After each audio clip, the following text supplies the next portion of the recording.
Hi, this is Dennis with Second Chance Tackle, and today I have the opportunity to work on a reel from the mid-70s.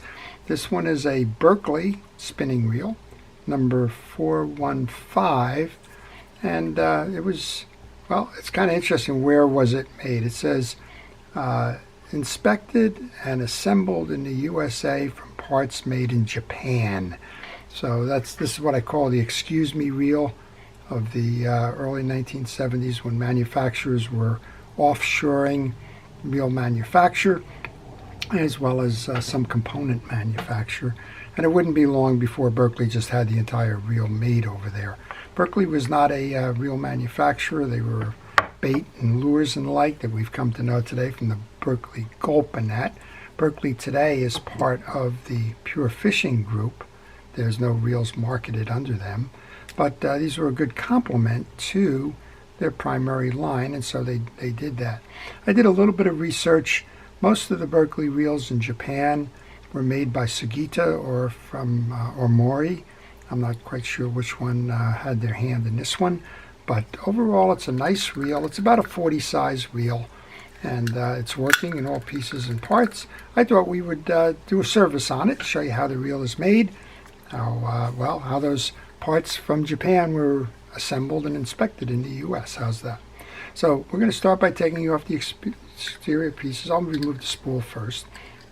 But as I do that, I want to encourage you to subscribe to my channel. And if you do subscribe to my channel, I want to recommend that you use that notification button to help you to see when I'm posting videos. And well, you can make a decision as to whether that's a video you want to watch. I work on all kinds of reels. I'll be working on a Shimano Dakota, for example, this week. It's a saltwater fishing reel. I'll be working on some classics like this one, and like a Shimano, a Penn Squitter, and some other reels. So if you want to see a variety of reels and learn a little bit about their manufacturer, their history, and how they get serviced, well, that's why I encourage you to subscribe. Well, we took the spool off. We'll service it later. There's a drag stack under here. I'm just going to set that to the side for a moment. And before I get too much further down the line, I want to encourage you to take pictures as you take the reels apart. The reason you want to take the pictures is that they become a reference point, so that if you do get lost on the reassembly, you can go back and look at the pictures. Maybe you're watching this video because, well, you got lost and you're trying to figure it out. And that's why I do the videos, because I want to show you how to service the reel and how to keep them running for a long time, giving them their second chance. When I take pieces and parts off, they go into a parts tray. I recommend that you have a system for dealing with the parts that come off. A lot of different systems out there. Mine is Organized Chaos. They all go into that parts tray. If there's a lot of pieces and parts, well, maybe I'll use the corners for some. And I do try to keep them together by sub-assembly. So to the extent that that's possible, that's something I would recommend for you. I'm removing the side plate screws now, and I'm noticing as I'm doing that there's a little bit of wobble in this rotor. You can see it coming up and down and going in and out. That's nothing to really concern ourselves with. This rotor nut here can be tightened, and generally we'll take that wobble out of it. But we'll learn what's on the inside of this one, and we'll show you how to service it in a moment. I did notice when I removed the spool that there was some chunky old brown grease up here. You can still see the remnants of some of that where that click ratchet is, and I suspect we'll see a bunch of that inside. Well, why don't you look at that? That's about as ugly as it gets in terms of dried grease to go clean. Now, why was somebody doing that? A lot of the old timers believed that if you packed the reel with grease, that would prevent water intrusion, and if it prevented the water intrusion, well, would save the reel. Well, that's okay. I don't disagree with the practice. I would tell you two things that you would want to do if you're doing that. The first one is to use fishing reel grease. A lot of times this grease was, well, just about anything they can find. General household greases and the like. The second thing I would tell you to do is to change that grease on an annual basis. If you don't, you'll see what happens here. It's going to dry, it's going to coagulate, and it's going to stop the reel from performing optimally. It's just gonna, I call them grease choked. They just become loaded with grease. You can see it, it's just coming out in chunks. That's not how grease should be coming out. And well, last thing you want to do is lose a fish or have a component break because the grease stopped the reel from working properly. All right, there's a couple of things we want to do. We're going to have to clean this up. You can see I'm just using a screwdriver, flat-bladed screwdriver, to break away some of that stuff. And I want to get to the point where I can pull the pin to remove the axle shaft. I think that's a pin. It may be a screw. It looks like a screw. Okay, I think we have enough of it off of there that we can get the axle shaft off. And the other thing I want to do is I want to disengage the anti-reverse, because when I pull out the main gear eventually, I want to make sure that I don't drag the dog assembly out with it and kind of lose the ability to get it back together again. Of course, in this case, with all this grease, it may just be that it comes out. Well, there's a long screw that's holding the axle shaft in. Take a picture there, know what screw it is. Also take a picture of the orientation of this crosswind block because it's not a symmetrical block. Kind of looks like angel wings here. The wings tips are up. Well, I guess when you scrape the grease away, it doesn't look quite as much. Notice that the hole on the crosswind block is on top and that the rectangle extends below the crosswind block. So don't put that in upside down. If you put that in upside down, it's going to bind on the pinion gear when it's time to crank the reel. All right, with the screw out, you should be able to pull up on the axle shaft and out. And surprisingly, that came out pretty nice. Just going to wipe it down, make sure that it's got the old grease off of it, that there's no pitting going on. Notice you have a shim washer on the axle shaft that'll control the spool line height. Before I go too much further, we'll take this off. And I want to recommend that if you have questions on fishing reel repair, maybe you're working on one, maybe you want to know a little bit more about what we're doing on this reel, just leave them in the comment section. That's the best way to reach me with your questions. And if you leave a question, I do try to respond to it in the morning. So if you're watching this at night and you have a question, I don't monitor this thing 24/7. I do generally try to read the questions in the morning in the comment section and reply. So I would recommend if you have a question like that, just leave it there and I will try to answer it. It doesn't have to be on this reel.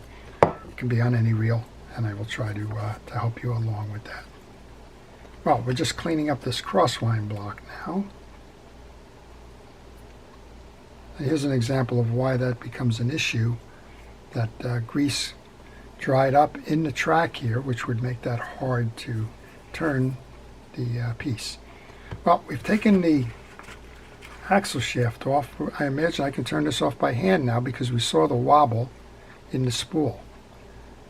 And in that rotor wouldn't wobble if this was properly tightened down. Remove the bowl, and we're going to find that this is a 0 ball bearing reel. What we want to do, you have a stud here, we want to back that stud down to the bottom, and we should be able to push the pinion gear through now and pull it out. Just clean that in a moment. Got a lot of cleaning on this one. This is the washer that goes on the pinion gear, so don't lose that.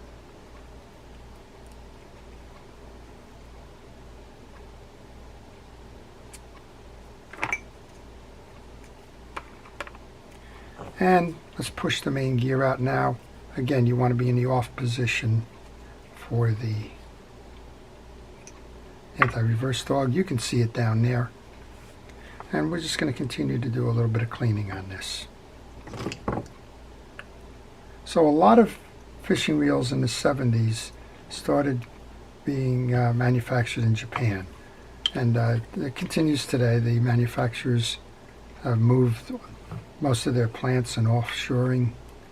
I guess today it would be China. at one point in time. Here's the one I was looking for. Be careful as you're scraping grease. There are various components there that you need to look for. How do you know they're there? Well, sometimes it's just experience, but a lot of times you can find it on a schematic or a picture of your reel, or just dumb luck. I'm not sure which one that was. But at any rate, the manufacturers were looking for cheap labor sources and cheap parts sources, and Japan became that place in the 1970s. That production moved away from Japan as Japan started to get expensive. It's had various manufacturers go to different places. Shimano, which was a Japanese company, thought it was too expensive to make their reels there, moved their production to Malaysia. That continues today. There were others that moved it to Korea, and you'll see that maybe in some of the pen reels that were made first in Japan and then moved over to Korea. And you'll also see that in like a Ryobi reel, which did the same. And then you'll find some of them went to Taiwan, and eventually most of them went to China. Well, I'm going to just use a penetrating oil and flood this case right now as I try to take care of the main gear. Do the same thing here. Now this is why I moved that anti-reverse dog down. I didn't want the dog catching on this old dried grease and getting pulled away and then having to figure out the mechanism that's holding it all in place. Alright, well I think we probably got the most out of that towel. I don't charge extra when I get grease reels. Somebody said, do you charge extra because of your time or because of the amount of towels used? No, I don't. I'm happy to give them second chances. This one belongs to a buddy of mine who sells at a flea market. I guess he had some fella come in, no longer fishes, and had a handful of reels that he brought me and said, can I clean them up so that he could resell them? And I'm glad that he did. I can only imagine if you're a fishing enthusiast that you wanted to buy this.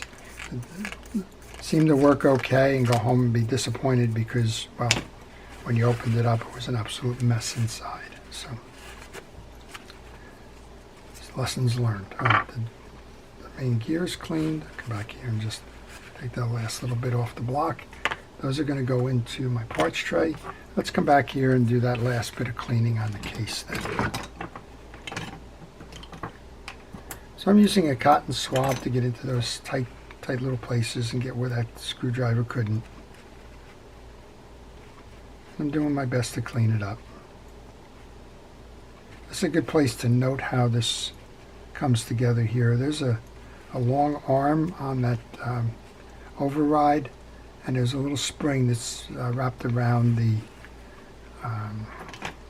screw here. So you have a spring down here, tag end comes around, and then it should grab this this neck right here.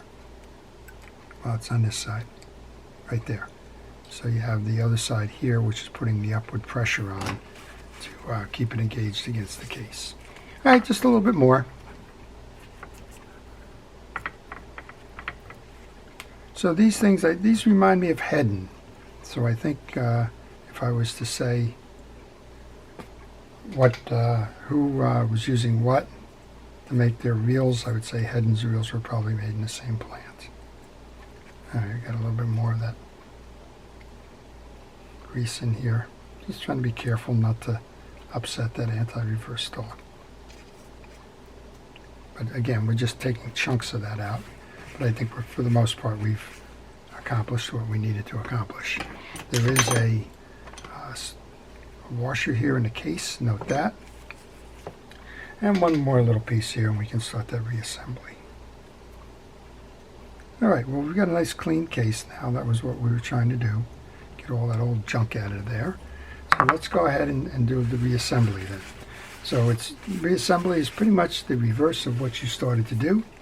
And we'll just facilitate this. I'm going to put a little bit more of that on. And I'm going to oil the seams here. Now this is penetrating oil. It's not a real good lubricant, but it is good, as you saw, in terms of cleaning up the old dirt and debris. I'll just mop that up.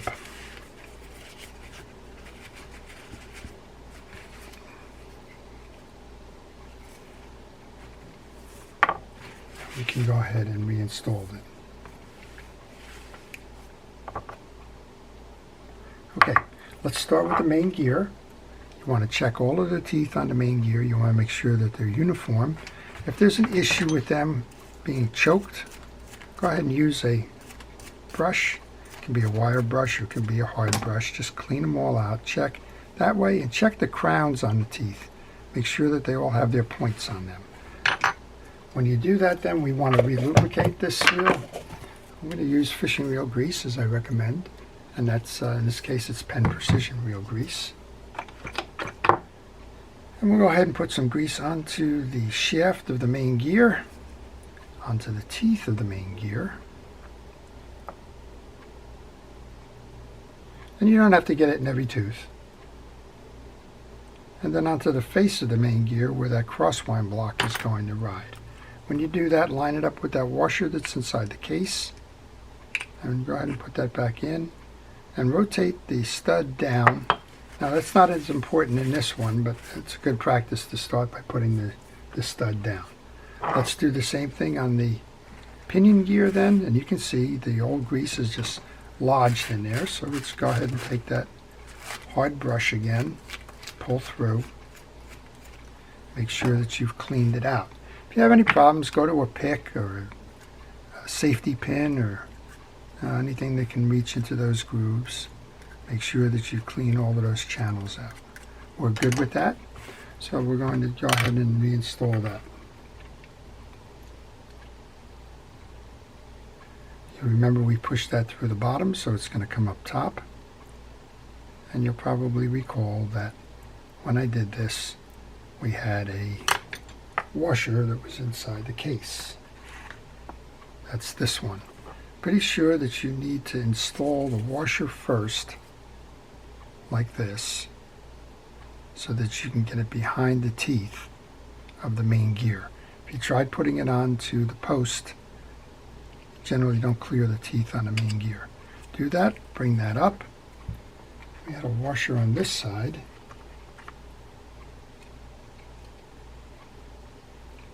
And we can install the rotor. And then this is a keyway now. It's supposed to stop the rotor from spinning. And I think the vibration is probably what caused that other nut to loosen. Vibration, especially if you use it on a boat, is exactly what happens. It just shakes everything free. Sometimes reels will come in with missing side plate screws. In this case, this reel came in with a missing spool adjuster screw. And as a general practice, the issues generally revolve around the vibration in the engine moving the motor down. When that happens, you feel it through the whole boat, particularly on the side walls and the floor, where a lot of these things are stored, and well, shakes it loose. All right, we just installed the crosswind block. Remember what we said, the longer portion goes below. We'll take our axle shaft now, and we'll lubricate that. You have a hole in the pin there, for the pin there, so bring that in. Align the hole with the hole in your crosswind block. I like to use a pick to make sure that I'm centered, and then go back and get that long screw.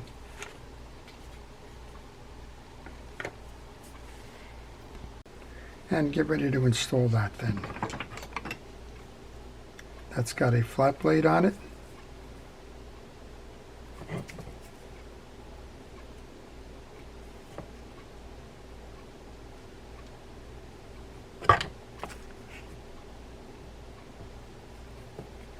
And walk it in.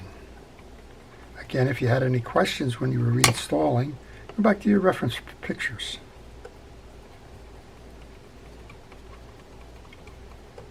Okay, we're in good with that now, nice and tight. You notice that I still have just a speck or two of the old grease there, so I'm just going to walk it around the side here. Get rid of that. Next up then, we can put our side plate case on. And while I have this apart, this is a good time to clean it. So I'm going to use a rod and reel cleaner on a little kitchen scrubby pad. I take a pad and I generally section them into 4 or 6 pieces. And then I use that to remove the film and some of the old dirt that's been on the reel. Doesn't take much. And as long as you're doing this, you might as well take a moment or two to clean it up as best you can. Back to my buddy, this one's going to be for sale at a flea market. So I'm sure if you were purchasing the reel, you want to make sure that the reel is about as clean as it can be. And as a seller, you're going to get $1 or $2 more for it maybe because of that. Line up your side plate screw holes. Doesn't matter the order that you put these in. This is a metal case, so this predates the graphite cases that became popular in the late 70s and early 80s. That's why I would date this to the first part of the 70s. Maybe somebody bought this as a first reel knows exactly what the date was. If you want to leave that in the comment section, it would be appreciated. And let's put that back together then. Wipe off the excess of the cleaner. We can put that handle back on now. And we'll go over and service the spool next. When you're putting the handle on, make sure that it threads nice and evenly, that it doesn't cross strip. Here's your spool. Now we should either have like a hard washer like a Teflon or a felt washer in here, and we shouldn't have many washers in here because this is designed basically for freshwater and inshore fishing, so you're not going to have a lot of max drag on this. And one of the things you can see for certain is it's a very small drag washer. Max drag is a function of drag space area. This one is a rather unusual one here.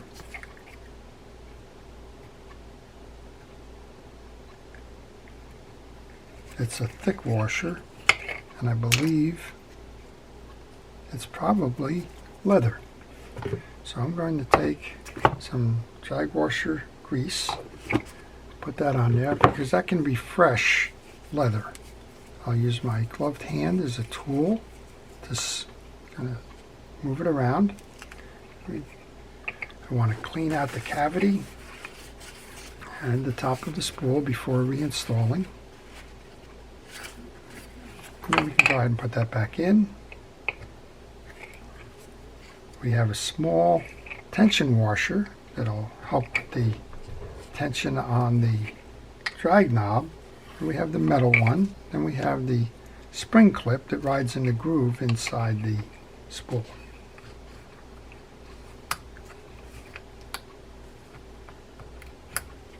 And there you go. So that's done. Just a little bit more cleaning in this groove here. Wipe down the inside of the spool. On the back end of the spool, you can see we have a little wire that acts as a click tongue. That's going to intersect with the ridges on this, and that will make the noise when you spool backwards when the line is letting out. That's the noise you hear when I'm doing it. One little last piece to clean here. We'll just clean up the adjuster button. And we'll get this one out to go fishing again. The whole idea behind Second Chance. So hopefully if you have one of these, you've learned how to do it yourself. You learned a little bit of the history of the reel in Berkley, and a little bit about spinning reels in general. And well, that's kind of what this is about as a channel. So again, if you like that kind of stuff, please subscribe. If you do subscribe, please use the notification button. All right, let's give it a test, see how we did. We got a nice smooth operating reel. Remember, the anti-reverse dog is off. Let's put it back on. We're ready to go. Let's tighten down the drag. Drag works fine, and I recommend that you back the drag off when it's not in use. That way you don't press out the oils. Let's make sure that our bail is working. And if I didn't mention it before, you don't need to take the bail apart if the bail is working. Now, if you find that it's stubborn, if it's not closing all the way, if it's sticking, if it's not springing back, maybe there's a lot of dirt on one side, well, so certainly go ahead and make sure that you take it apart to service it. But if you don't, if it's just a general service and the bail's working fine, what we did there about using the penetrating oil to clean it and provide a light lubrication for it is adequate. Okay, that's it. That's your Berkley lot number 415, assembled and inspected in the U.S. from parts made in Japan. It's our fishing reel that was made in the 1970s, and I hope you've enjoyed the video. To our first responders and essential personnel, thank you for everything it is that you've done to keep us safe. To everybody, please stay safe, stay well, stay watching, and have a great time out on the water. Good luck to all with your fishing. This is Dennis with Second Chance Tackle.